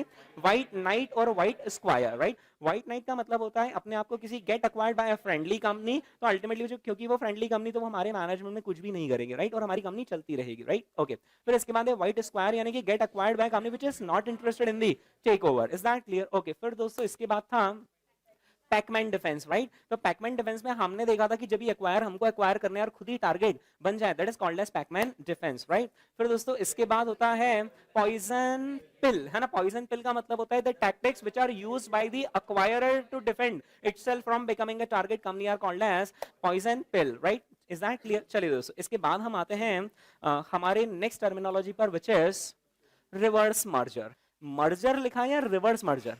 Reverse merger. देखिए दोस्तों यहां पर क्या हो रहा है, तो दोस्तों यूजुअली मर्जर्स एंड एक्विजिशंस में, टेक ओवर में यूजुअली क्या होता है कि तालाब में जो बड़ी मछली होती है ना वो छोटी मछली को खाती है। ऐसा कब होता है? मर्जर के केस में। लेकिन दोस्तों जब ये कहानी पलट जाए और छोटी मछली बड़ी मछली को खाने जाए तो that is called as what? Reverse. देखो ऐसे ही बोलेंगे ना, रिवर्स मर्जर, राइट? आप सोचो मर्जर में यूजुअली क्या होता है? बड़ी company big fish acquires a small fish, लेकिन जब भी छोटी मछली किसके पीछे हो, बड़ी मछली डर के भाग रही, that is called as what? Reverse merger. Is that clear? Okay, है ना? अब रिवर्स मर्जर हम एग्जैक्टली आखिर क्या होता है और इसको लेकर थोड़ी सी मन में डाउट होती है कि सर ऐसा मतलब कैसे हो सकता है, बड़ी कंपनी छोटी कंपनी को एक्वायर कर रही समझता है, अभी छोटी कंपनी बड़ी कंपनी को आखिर कैसे एक्वायर कर सकती है, उसके पीछे आखिर क्या क्या कारण हो सकते हैं। तो सबसे पहले तो मैं आपको समझा दूं कि छोटी कंपनी भी बड़ी कंपनी को एक्वायर कर सकती है and it is possible and it has happened in the history of India. Tata steel Tata steel ने जब कोरस को अक्वायर किया था ना, तो कोरस बड़ी कंपनी थी और टाटा स्टील छोटी कंपनी थी, और छोटी मतलब काफी छोटी, यानी Corus used to be in the top 10 and Tata Steel used to be in the top 40s। तो टाटा टॉप 40 में आते थे और कोरस कहाँ आता था, टॉप 10 में। But Tata Steel even it is a smaller company, it acquired a bigger company called as Corus. आपके मन में क्या सवाल है, ऐसा कैसे मतलब, है ना, और ऐसा कैसे में आपके मन में सिर्फ एक ही सवाल है कि पैसे कहां से लाएंगे, है ना। तो दोस्तों ऐसे केसेस में हम क्या करते हैं, ऐसे केसेस में हम लेवरेज्ड बाय आउट करते हैं। क्या करते हैं, लेवरेज्ड बाय आउट। लेवरेज का मीनिंग तो आप सभी जानते हैं, आप सबने सीआईपीसी से इंटर पढ़ा है, राइट। लेवरेज का मतलब होता है डेट लेना, है ना। यानी यहाँ पर टाटा स्टील क्या करेगा, Corus being a big company, उसको अक्वायर करने के लिए हमें बहुत सारा पैसा, बहुत सारे फंड्स लगेंगे, right. So what Tata steel will actually do is it will go for a leveraged bye out. Leverage bye out का मीनिंग ये होता है कि हम बैंकर को कहेंगे सी, हम भले ही छोटे हैं पर हम जिसे अक्वायर करना चाह रहे हैं वो तो बड़ी कंपनी है, और जिस दिन हमने अक्वायर कर लिया हम मर्ज होकर अल्टीमेटली हम बड़े ही बन जाएंगे। आप हमें आज फंड्स दे दें, इन फंड्स को यूज करके हम उन्हें अक्वायर करेंगे और अल्टीमेटली आपका जो पैसा है वो सेफ रहेगा, क्योंकि अल्टीमेटली वो इतनी बड़ी कंपनी में जाकर लग रहा है, राइट। तो छोटी मछली बड़ी मछली को कैसे अक्वायर कर सकती है, with the help of borrowed funds. Is that clear, right. तो दोस्तों यहाँ पर रिवर्स मर्जर का एसेंशियली मीनिंग होता है small form is acquiring a big form, है ना। ओके अब रिवर्स मर्जर ना हर उस मर्जर को कहते हैं जो कि आपको उल्टा लगे, मतलब देख के आप पहली बार बोला अच्छा ऐसे कैसे, right, that is called as reverse merger, right. देखिए दोस्तों आखिर रिवर्स मर्जर के क्या क्या टाइप्स होते हैं, ये देखिए यहाँ पर एग्जांपल्स लिखे हुए। सबसे पहला क्या लिखा हुआ है, when small company acquires a large company, when private firm acquires a, और ऐसे कैसे private firm of public, reverse merger. Subsidiary company acquires parent company, oh my god, reverse merger. Loss making company acquiring a profit making firm, oh how is it possible, reverse merger. जैसे ही आपको ऐसा लगे, shock लगे ना आपको, तो समझ जाना है कि ये क्या है, रिवर्स मर्जर। छोटी कंपनी बड़ी company, loss making profit making, subsidiary parent, right. तो ये क्या होता है, private firm acquiring a public firm, this all are cases of reverse merger. Is that clear, okay, है ना। इसमें दोस्तों खास करके जो मेरा फोकस रहेगा ना वो इस पर रहेगा, a private firm is acquiring a public firm। दोस्तों this is also known as backdoor listing, this is also known as backdoor listing।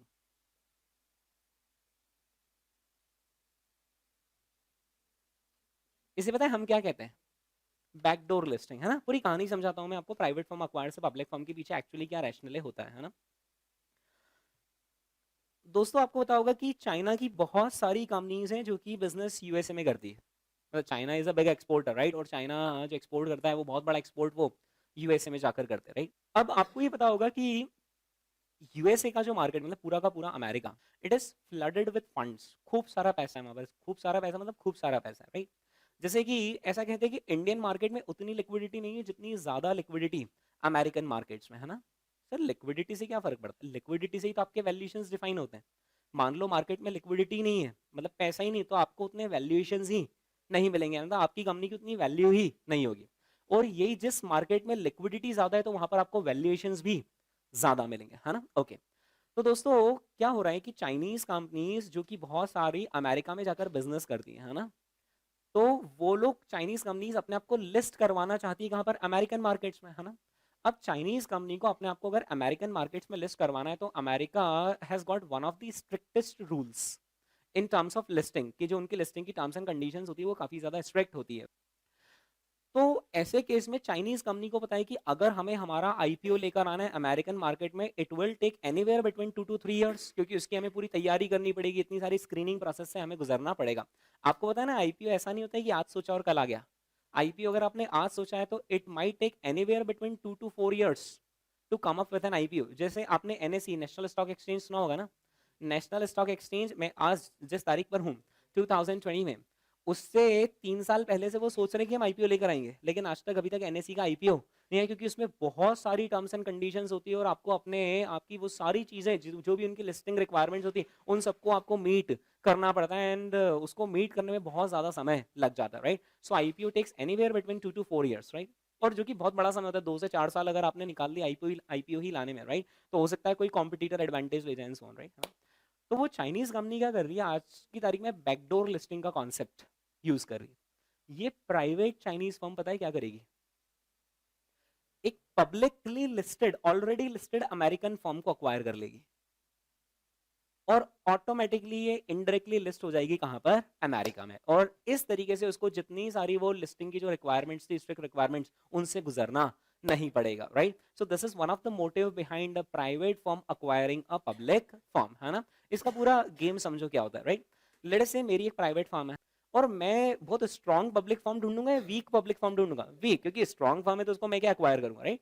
मैं एक ऐसी पब्लिकली लिस्टेड कंपनी ढूंढूंगा जो लिस्टेड तो है लेकिन कोई उनका प्रॉफिट प्रॉफिट कुछ नहीं, उनका धंधा बिल्कुल मंदा पड़ा हुआ है, शेयर को कोई पूछता भी नहीं है। ऐसी कंपनी के पास में जाऊंगा तो अल्टीमेटली मैं भले प्राइवेट फर्म हूं बट मेरी वैल्यू तो ज्यादा ही उनसे, है ना। ऐसी काफी सारी प्राइवेट फर्म्स है जिनकी वैल्यू पब्लिक फर्म से ज्यादा है, जो लिस्टेड नहीं बट उनकी वैल्यू काफी ज्यादा है, राइट, उन लिस्टेड फर्म से। So I am a private firm, right, I am not listed but एक पब्लिक फर्म है जो लिस्टेड है, राइट। मैं क्या करूंगा, मैं उनको टेक ओवर करूंगा। अब ये दुनिया को देखने में ऐसा लगेगा ये क्या हो रहा है, एक private firm is acquiring a publicly listed firm, तो it becomes a case of reverse merger, है। मैं उसे अक्वायर करूंगा और अक्वायर करते वक्त बेसिकली मैं क्या करूंगा, अक्वायर की वजह मैं मर्ज करूंगा अपने आप को, उसमें मर्ज करूंगा अपने आप में, और अपने आप को उस कंपनी के शेयर्स जो मेरी कंपनी के प्रमोटर्स यानी कि शेयर होल्डर्स हैं, राइट, मेरी कंपनी में उनमें मर्ज करूंगा, पब्लिक कंपनी में।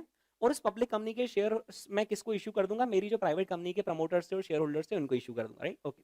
क्योंकि वो भले ही पब्लिक फर्म थी पर वो छोटी थी और मैं प्राइवेट फर्म हूं, I am a profit making firm, तो मेरी वैल्यूज ज्यादा है। तो अल्टीमेटली नंबर ऑफ शेयर्स किसके पास ज्यादा आएंगे, जो पब्लिक कंपनी के एग्जिस्टिंग शेयर होल्डर्स हैं उनके पास ज्यादा होंगे, या जो प्राइवेट कंपनी के शेयर होल्डर्स हैं उनको ज्यादा मिल जाएंगे, ज्यादा मिल जाएंगे। ऐसा करने से मेरा कंट्रोल उस कंपनी पर बन गया, है ना, और मैं इनडायरेक्टली लिस्टेड हो गया, मतलब अब मैं लिस्टेड ही हो गया एक तरीके से, राइट। और मैंने लिस्टिंग की जितनी सारी रिक्वायरमेंट्स है मैंने उन सबको बाईपास कर दिया, राइट। So this are called as what, reverse merger, है ना, where a private firm acquires a public firm and it is also known as backdoor listing, right. उसी तरीके से दोस्तों subsidiary company when acquires a parent company, it is also known as, यार ये तो उल्टी गंगा बह रही, सब्सिडियरी थी और उसने किसको एक्वायर कर लिया, पेरेंट को। It has also happened in the history of India. ICICI और आईसीआईसीआई बैंक दोनों एक ही अलग अलग है, एक मिनट यार, एक है एचडीएफसी और एक है एचडीएफसी बैंक। एक मिनट यार, एक मिनट। आपने जब बचपन में कभी पढ़ाई की होगी तो उसमें होगा ना वो H D F C, I D B I, ICICI, IFCI, ऐसे नाम आए होंगे ना, कि गवर्नमेंट ने इन सारी कंपनीज को फ्लोट किया था ताकि ये फाइनेंस कर सके, इंडस्ट्रियल डेवलपमेंट के लिए फाइनेंस कर सके, हाउसिंग डेवलपमेंट के लिए फाइनेंस कर सके, राइट। तो इन सभी को गवर्नमेंट ने लॉन्च किया था, राइट। क्योंकि आज से क्या 25 साल पहले उतनी ज्यादा लिक्विडिटी नहीं थी मार्केट में, आज तो फिर भी हमारा मार्केट काफी स्टेबल है और बहुत बैंकिंग चैनल बहुत ही स्ट्रांग है, राइट। लेकिन आज से 25 साल पहले अगर आपको पैसे चाहिए तो आपको जूते घिसने पड़ते थे, है ना, बैंकर नहीं आता था पैसे देने, एक्चुअली आपको बैंकर के चक्कर। आज उल्टा है एक्चुअली, आज वो लोग हमें फोन करते हैं कि आपको लोन चाहिए क्या, अभी हम सीए को इतना हमारा 75 लाख का प्री अप्रूव्ड फाइनेंस, आप चार्टर्ड अकाउंटेंट हो, 75 लाख का लोन आपको बिना किसी सिक्योरिटी के हम दे रहे हैं, राइट। अभी आजकल ऐसा होता है, राइट। लेकिन पहले के जमाने में ऐसा नहीं होता था कि लोन के लिए फोन आते थे, एक्चुअली लोन लेने जाना पड़ता था। फाइनेंस उतनी इजीली अवेलेबल नहीं था। अभी आप ही सोचो यार, फाइनेंस इजीली अवेलेबल नहीं होगा तो मैं बड़ा काम आखिर कैसे करूंगा, क्योंकि मेरे खुद के पास में पैसे इकट्ठे करने जाऊंगा, it will take time, I need support of finance ताकि I can grow at a rapid pace, right. तो गवर्नमेंट ने इन सारी एंटिटीज को फ्लोट किया था, आईडीबीआई हुआ, आईसीआईसीआई हुआ, एचडीएफसी हुआ, आईएफसीआई हुआ एंड सो ऑन, राइट। फिर बाद में आईसीआईसीआई ने क्या करा, एचडीएफसी ने क्या करा, इन सभी ने अपनी बैंकिंग लाइसेंस भी ले लिए और एक सब्सिडरी कंपनी बनाई जो कि बैंकिंग करती है ना। तो there is a company called as HDFC and there is a bank called as HDFC bank, है ना। उसी तरीके से आईसीआईसीआई भी होता था और आईसीआईसीआई बैंक भी होता था, ये दोनों अलग अलग होते थे। जैसे अभी आपको पता होगा लेटेस्ट शेयर मार्केट में आईडीएफसी बैंक सुना है क्या आपने, आईडीएफसी बैंक है और आईडीएफसी भी है ना, जहां पर IDFC is a parent company and IDFC bank is a subsidiary company of that IDFC, right.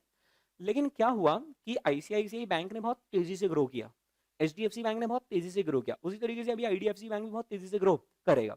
तो अल्टीमेटली ये लोग क्या करते हैं, ये लोग इनके पेरेंट से भी बड़े बन जाते हैं, मतलब इनका जो ऑपरेशंस का स्केल होता है, टर्नओवर होता है, वो इनके पेरेंट से ऊपर पहुंच जाता है, राइट। अब आईसीआईसीआई बैंक और आईसीआईसीआई इन दोनों को ना मर्ज होना था अपने आप में, राइट? मतलब ये सेपरेट एंटिटी खत्म करना चाहते थे और सारे ऑपरेशंस को इंटीग्रेट करना चाहते थे, राइट? तो इनके पास दो ऑप्शंस थे, या तो हम आईसीआईसीआई को रखें और आईसीआईसीआई बैंक को अपने आप में ले लें क्योंकि ब्रांड नेम तो अब एक ही यूज करना पड़ेगा, या फिर आईसीआईसीआई बैंक को रखें और आईसीआईसीआई ब्रांड नेम को हम खत्म कर दें। तो उन्होंने देखा क्योंकि हमारी जो गुडविल है वो ज्यादा बैंकिंग के नाम से, मतलब लोग हमें आईसीआईसीआई की बजाय आईसीआईसीआई बैंक के नाम से जानते हैं, तो उन्होंने क्या करा, वो जो सब्सिडियरी कंपनी है that took over the parent company, right? तो दोस्तों इसको भी क्या कहेंगे, हम रिवर्स मर्जर कहेंगे। इज दैट क्लियर, है ना? तो यहाँ पर एक्चुअली ऐसा हुआ ही है हिस्ट्री में, है ना? ICICI bank has acquired ICICI, ठीक है? Okay, loss making company acquiring a profit making company, again it is called as reverse merger. यार ये क्या हो रहा है, राइट? ओके दोस्तों, इसके देखना है यहाँ पर बेनिफिट्स क्या लिखे हुए रिवर्स मर्जर के। सबसे पहला बेनिफिट लिखा है easy access to capital markets. ये जो मैंने आपको तरीका बताया कि एक प्राइवेट फर्म है, अगर उसे कैपिटल मार्केट्स तक जाना है, कैपिटल मार्केट मतलब शेयर मार्केट्स तक जाना है, तो उसको अपने आप को लिस्ट करवाने में 2 से 4 साल लग जाएंगे। उसकी बजाय वो क्या कर सकती है, किसी पब्लिकली लिस्टेड कंपनी को अक्वायर करे, एक तरीके से वो क्या बन गई, लिस्टेड कंपनी बन गई, और अब वो इजीली पैसा रेज कर सकती। और दोस्तों ये प्राइवेट फर्म अक्वायर से पब्लिक फर्म ज्यादा पुरानी बात ही नहीं है। वोडाफोन और आइडिया, आप में से कुछ लोग अगर शेयर मार्केट में ट्रेडिंग करते होंगे तो उनको पता होगा कि आइडिया के शेयर्स तो लिस्टेड थे, वोडाफोन भी लिस्टेड है, लेकिन वो यूके की कंपनी है। Vodafone PLC UK based company है और उसकी एक सब्सिडरी है जो कि इंडिया में ऑपरेट करती थी वोडाफोन के नाम से, है ना? और यूके की जो पेरेंट कंपनी वो तो यूके में लिस्टेड है, लेकिन उनकी जो सब्सिडरी कंपनी है इंडियन कंपनी, वो प्राइवेट फॉर्म थी। तो वोडाफोन ने एक्चुअली आइडिया को अक्वायर कर लिया, मतलब आज की तारीख में जो वोडाफोन आइडिया है उसमें वोडाफोन की शेयर होल्डिंग परसेंटेज ज्यादा है, 45% है, और जो आदित्य बिरला ग्रुप का आइडिया था उनका शेयर होल्डिंग परसेंटेज कम है, उनका 25 के आसपास है, 27 के आसपास, राइट? ओके, तो यहाँ पर actually the same thing has happened, a private firm has actually acquired public firm, है ना? वो मर्ज हुए हैं, लेकिन यहाँ पर जो अपर हैंड रहा वो किसका रहा, आइडिया का रहा, उसके पास शेयर होल्डिंग ज्यादा है। So private firm acquires public firm में एक बहुत बेहतरीन और लेटेस्ट एग्जांपल है Vodafone has acquired idea which was a publicly listed company, ठीक है? ओके दोस्तों, इसके बाद बेनिफिट्स में देखो यार क्या लिखा है, increase in visibility of the company in the corporate world. आपको पता है ना कि अगर आपकी कंपनी लिस्टेड है तो आपकी गुडविल ज्यादा रहती है। जैसे जब आप अमेरिका में सॉफ्टवेयर का कॉन्ट्रैक्ट लेने जाओगे तो जो लिस्टेड कंपनीज होती है ना उनको रिकॉग्निशन ज्यादा मिलता है। उसके पीछे कारण समझो, जब आप लिस्ट होते हो ना तो ऑटोमेटिकली आपके जो अकाउंटिंग रहती है, अकाउंटिंग स्टैंडर्ड्स रहते हैं, राइट, अकाउंट्स जो रहते हैं उनमें ट्रांसपेरेंसी ज्यादा आती है क्योंकि आप लिस्टिंग रिक्वायरमेंट्स को मीट करना ही पड़ता है। ज्यादा लोग आपकी कंपनी का एनालिसिस करते हैं तो अब आपकी कंपनी ज्यादा बड़ा फ्रॉड नहीं कर सकती। वो देखो करने वाले तो करते हैं, लेकिन जो चांसेस रहते हैं लिस्टेड कंपनी में वो कम रहते हैं क्योंकि उनके ऊपर ऑलरेडी काफी सारे रूल्स एंड रेगुलेशंस और अकाउंटिंग स्टैंडर्ड्स और आईएफआरएस यूएस गैप जमाने भर की चीजें लगती है, तो उनके पास उतना ज्यादा लीवे नहीं रहता, उतना ज्यादा रूम नहीं रहता है कि वो चीजों को मैनिपुलेट करे, राइट?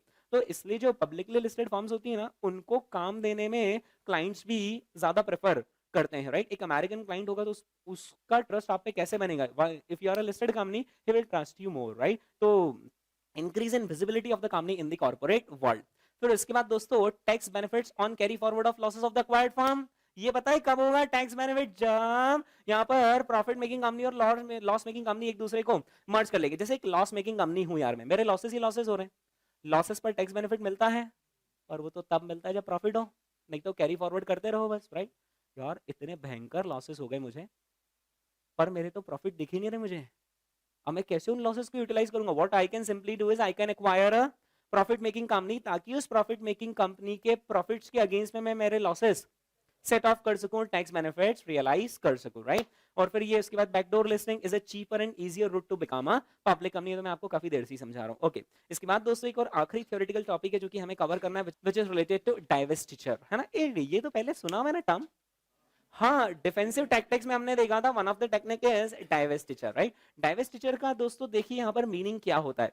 डाइवेस्टिचर का मीनिंग होता है कि हम हमारी कंपनी का एक हिस्सा निकालकर उसे दूसरी as a separate company float कर दें, that is called as what, divestiture. Is that clear? यानी कि हमारी जो ओवरऑल कंपनी है उसका हमने एक हिस्सा निकालकर as a separate company float कर दिया, that is called as divestiture, right? Okay दोस्तों, कुल मिलाकर यहाँ पर 6 तरह के डाइवेस्टिचर्स होते हैं। हम समझते हैं आखिर इनमें क्या क्या डिफरेंसेस है ना? सबसे पहला दोस्तों आपको कौन सा लिखा हुआ नजर आ रहा है? सेल ऑफ या फिर पार्शियल सेल ऑफ, है ना? सेल ऑफ या फिर पार्शियल सेल ऑफ का मतलब होता है कि आप अपनी कंपनी का एक डिवीजन या फिर आप अपनी कंपनी का एक प्रोडक्ट लाइन, या फिर आप अपनी कंपनी का एक ज्योग्राफिकल एरिया, या फिर आप अपनी कंपनी का एक पर्टिकुलर चंक ऑफ एसेट को अगर आप सेल कर दें, that is called as what, sell off, right. अगर आप कंप्लीटली सेल करते हैं तो that is called as sell off, अगर आप उसका कुछ हिस्सा सेल कर रहे हैं तो then it is called as partial sell off, है ना। जैसे फॉर एग्जांपल रेणुका शुगर्स नाम की कंपनी है, रेणुका शुगर्स नाम की कंपनी है ना। उस कंपनी का एक डिवीजन है शुगर, वो तो नाम में ही पता चल गया कि आपको ये कंपनी क्या करती है ना।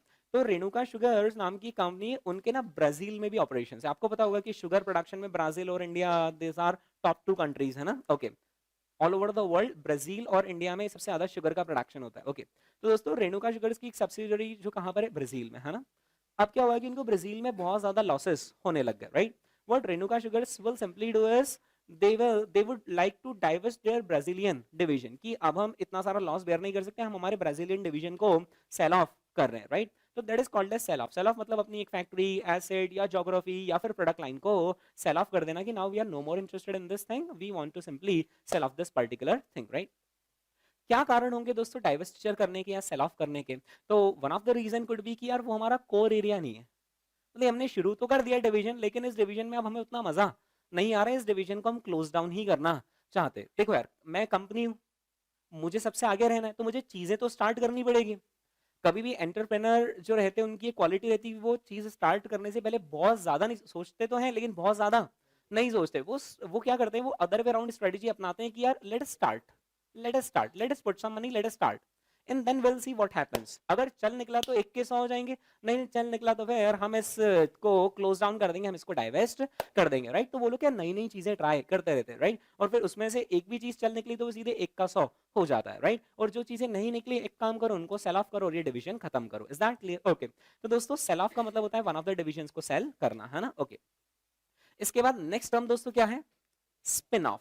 ओके, हम समझते हैं दोस्तों डिफरेंस क्या होता है सेल ऑफ में और स्पिन ऑफ में, है ना। ये सब टेक्निकल टर्म्स है, इसमें हमको डिफरेंस पता होना चाहिए। तो दोस्तों सेल ऑफ में क्या होता है कि आप किसी एक्सटर्नल पार्टी को अपना डिवीजन सेल करते हो, किसी एक्सटर्नल पार्टी को आप अपना डिवीजन सेल करते हो। फ्री में सेल करते हो, पैसे आते हैं, पैसे आते हैं, राइट। ओके, है ना।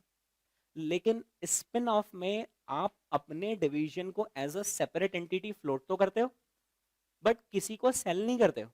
सिंपल, वो जो सेपरेट एंटिटी है ना, उसके शेयर्स हम हमारे एग्जिस्टिंग शेयर होल्डर्स को ही इश्यू कर देते हैं। यानी सेल ऑफ में पैसा आता है या नहीं आता है? सेल ऑफ में पैसा आता है, स्पिन ऑफ में पैसा नहीं आता है। बस स्पिन ऑफ में हम उसे as a separate division float कर देते हैं, राइट। देखिए दोस्तों क्या लिखा है, create a separate form, existing shareholders get ownership, spin off does not bring fresh cash, ठीक है। ओके, अब इसके क्या रीजन हो सकते हैं स्पिन ऑफ? देखो सेल ऑफ तो मुझे समझ रहा है कि यार मेरे पास 2 पैसे आएंगे मैं करूंगा, लेकिन स्पिन ऑफ में सिंपल हमने एक टुकड़ा निकालकर अलग कर दिया, और जो भी वो जो टुकड़ा निकला उसके शेयर्स तो ऑब्वियसली एक्जिस्टिंग शेयर होल्डर्स को ही इश्यू होंगे। तो इसके पीछे क्या लॉजिक हो सकता है? बेटर मैनेजमेंट हो सकता है इसके पीछे लॉजिक, हो सकता है इतनी हेट्रोजेनस साइज हो गई हो हमारी कंपनी की, वो एक ही हेड में मैनेज नहीं हो रही हो, तो हम उनको as a separate entity float कर देते हैं, उनका सेपरेट मैनेजमेंट हो जाता है, हम उनको फ्रीडम दे देते हैं कि आप इंडिपेंडेंटली अपनी स्ट्रेटजीज परस्यू कर सकते हो, राइट। और फिर उनको एज अ सेपरेट कंपनी हम फ्लोट कर देते हैं, राइट। जैसे फॉर एग्जांपल देखो,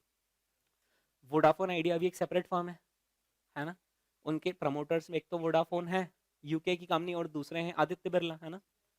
अब आप समझो कि अगर ये सब एक ही नाम से काम करते हैं, तो आज जो वोडाफोन आइडिया के लॉसेस है ना, 50-50 हजार करोड़ की डिमांड निकली उनके ऊपर, वो सब पता है मेन कंपनी को बेयर करनी पड़ जाती, और पता चला मेन कंपनी भी नीचे आ जाती। अभी दे आर सेफ, उनका कहना है कि भाई वैसे ही हमारी तो वैल्यू गिर गई है, देख लो अब आप, आपको हमको बचाना है तो ठीक है, नहीं तो we are closing down our operations, we are limited liability company. लेकिन यही सेपरेट अगर कॉमन में होता तो फिर उसके लॉस इसको बेयर, मैंने नहीं वो आपको पोर्टफोलियो इफेक्ट में बताया था, सिंपल डिंपल, राइट।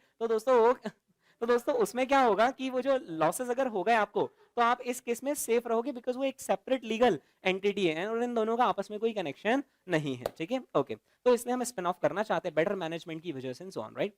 इसके बाद दोस्तों एक और वर्ड क्या लिखा है, ये भी एक जैसे ही दिख रहे हैं सारे, sell off, spin off, split up. क्या सेल ऑफ का मतलब और सेल ऑफ और स्पिन ऑफ इन दोनों में आप डिफरेंस समझ गए क्या? और स्प्लिट अप में भी समझा दूंगा। स्पिन ऑफ का मतलब होता है कि किसी एक डिवीजन को निकालकर as a separate entity float करना। स्प्लिट अप का मतलब होता है पूरी की पूरी कंपनी के टुकड़े कर देना। Is that clear? मतलब केक में से अगर एक पीस बाहर निकाला, और उस पीस को किसी को बेच दिया तो that is sell off. Cake में से एक पीस बाहर निकाला, बेचा नहीं, बट अपनी एग्जिस्टिंग शेयर होल्डर्स को उसके शेयर इश्यू कर दिए, दैट इज स्पिन ऑफ। लेकिन अगर पूरे के पूरे केक के ही हमने 4 हिस्से कर दिए तो that is called as split up. Is that clear? तो स्प्लिट अप में दोस्तों क्या होता है कि जो एग्जिस्टिंग कंपनी उसका अस्तित्व बचता है या उसका अस्तित्व अब मिट जाता है, अब उसका अस्तित्व मिट जाता है और उसके 4 टुकड़े हो जाते हैं। Is that clear? That is called as split up. ठीक है, okay. So breaking up the entire form is called as split up, लेकिन एक हिस्सा निकालना is called as spin off. ठीक है दोस्तों, पेरेंट कंपनी अब स्प्लिट अप के केस में एग्जिस्ट नहीं करेगी। अच्छा, जो आपके नोट्स है उसमें वहां एग्जांपल्स भी दे रखे हैं, जैसे आपके वहां पर वो फोटो बना हुआ है स्प्लिट अप में हीरो होंडा का। Is that clear? ठीक है, ओके। इसके बाद दोस्तों नेक्स्ट क्या लिखा हुआ है? Equity curve outs. Equity carve out का मैं आपको मीनिंग समझाता हूं कि इक्विटी कार्व आउट क्या होता है। इक्विटी कार्व आउट में हमारी कंपनी उस पर्टिकुलर डिवीजन या फिर उस पर्टिकुलर सब्सिडरी के शेयर्स को पब्लिकली लिस्ट करवाती है, उसका आईपीओ लेकर आती है।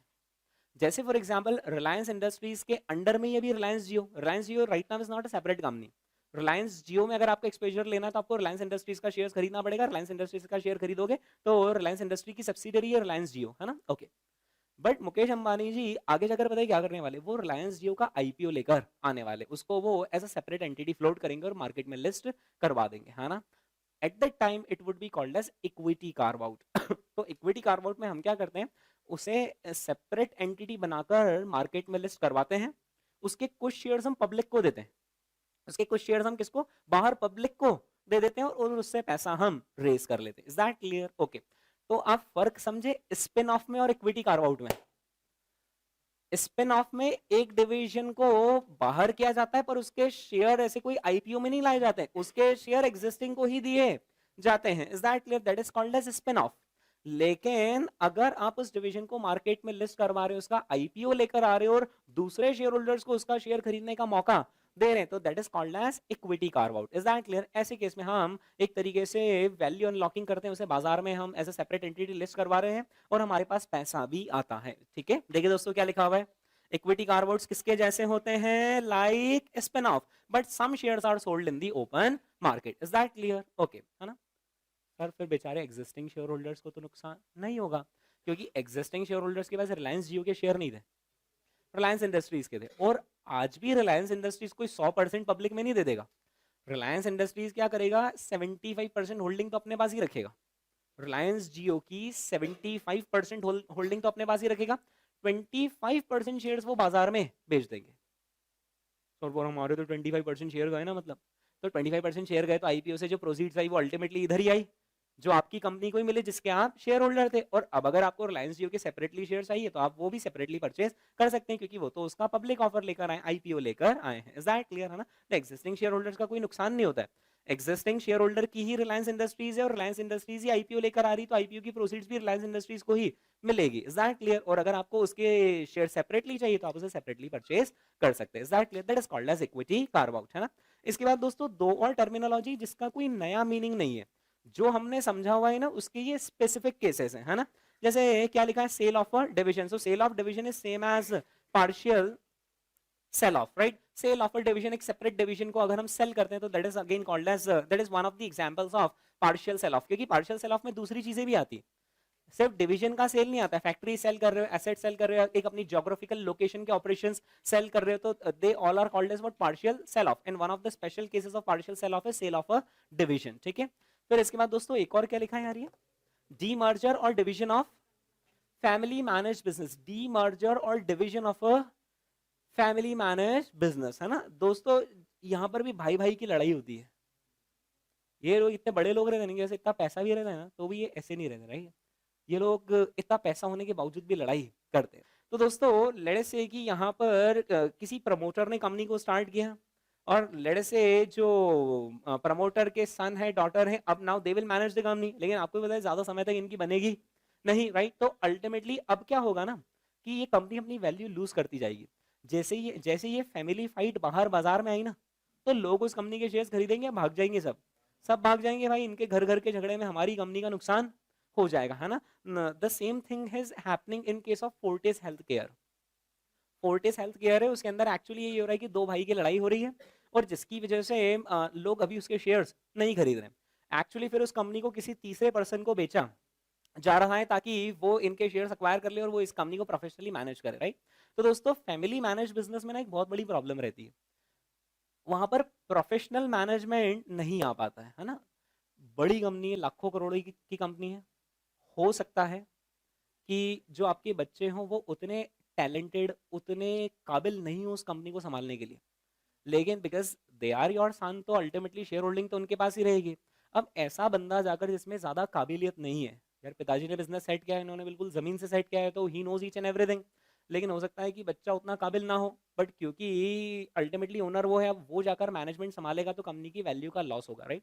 ऐसे केस में जो दूसरे इन्वेस्टर्स है ना वो उन्हें फोर्स करते हैं कि आप इन्हें गद्दी पर ना बिठाएं, हमने आपको देखकर पैसे दिए थे लेकिन ये उतना काबिल नहीं है, तो आप अपनी कंपनी में प्रोफेशनल मैनेजमेंट को लेकर आए, राइट। तो ऐसे केसेस में क्या होता है कि फैमिली मैनेज बिजनेस के ऊपर एक प्रेशर रहता है कि आप प्रोफेशनल मैनेजमेंट को लेकर है, क्योंकि प्रोफेशनल मैनेजमेंट रहेगा तो काबिल बंदा ही बैठेगा, इज दैट क्लियर, राइट। तो वो काबिल बंदा बैठेगा तो हमें उस पर ट्रस्ट है और कंपनी की वैल्यू बनी रहेगी, नहीं तो हमने आपकी कंपनी में 5% 10% शेयर होल्डिंग ले रखी, करोड़ों रुपए की शेयर होल्डिंग है हमारी, उसका नुकसान होगा, राइट।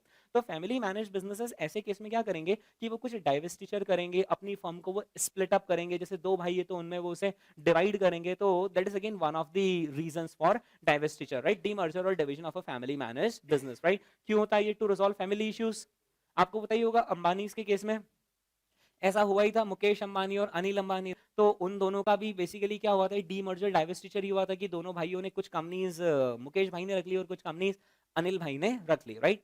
तो one of the reason for divestiture could be resolving the family issues, right, another could be to bring in professional management. दोस्तों इसके बाद एक आखिरी और छोटा सा टॉपिक है which is called as cross border mergers and acquisitions. नाम से ही सब समझ गए कि cross border mergers and acquisitions का मीनिंग क्या है। Cross border mergers and acquisitions यानी दोस्तों बात इंडिया की इंडिया में रह रही है क्या?